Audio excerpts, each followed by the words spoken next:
menjelaskan tentang flowchart dan data flow diagram tentang siklus keuangan. Di sini saya akan memperkenalkan anggota kami. Yang pertama ada saya sendiri, Devini Damayanti.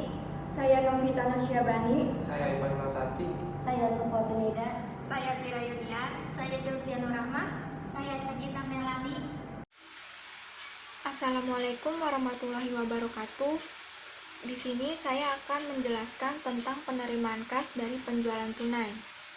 Siklus penerimaan kas dari penjualan tunai yaitu rangkaian aktivitas bisnis di mana perusahaan menerima kas masuk yang berasal dari penjualan tunai yang dilakukan dalam bisnis normalnya.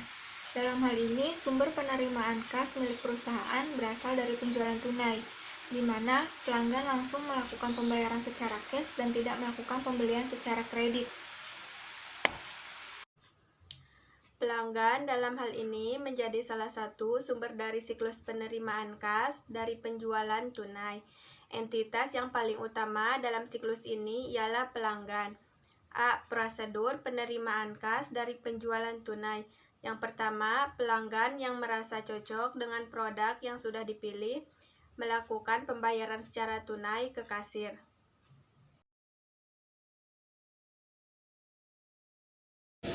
Yang kedua, kasir menerima pembayaran tunai dari pelanggan.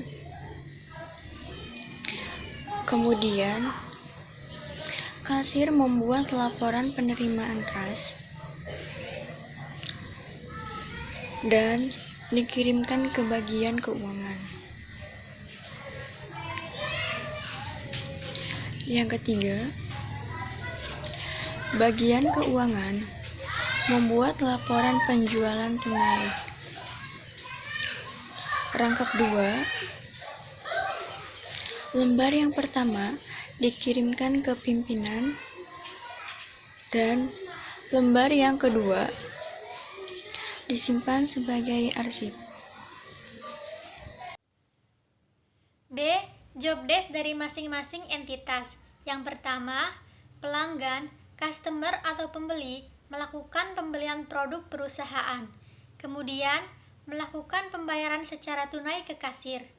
Yang kedua, kasir menerima pembayaran secara tunai dari pelanggan dalam bentuk uang tunai, kemudian membuat laporan penerimaan kas yang dikirimkan ke bagian keuangan.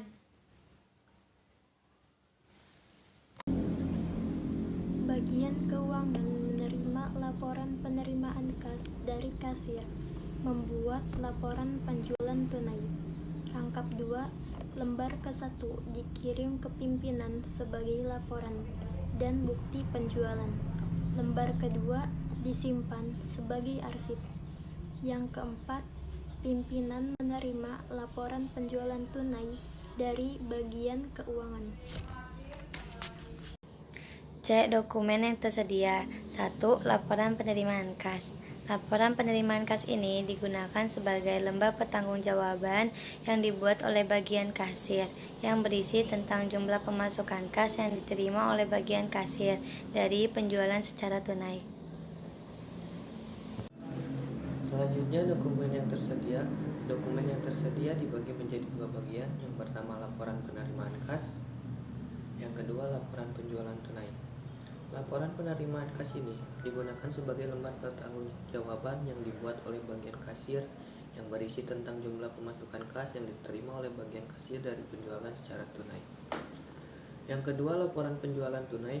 Laporan penjualan tunai ini digunakan sebagai lembar pertanggungjawaban pada pimpinan, di mana berisi tentang laporan atas penjualan yang telah dilakukan perusahaan, di mana penjualan tunai ini pelanggan membeli produk kepada perusahaan dengan pembayaran secara cash dan laporan penjualan tunai ini dibuat oleh bagian keuangan.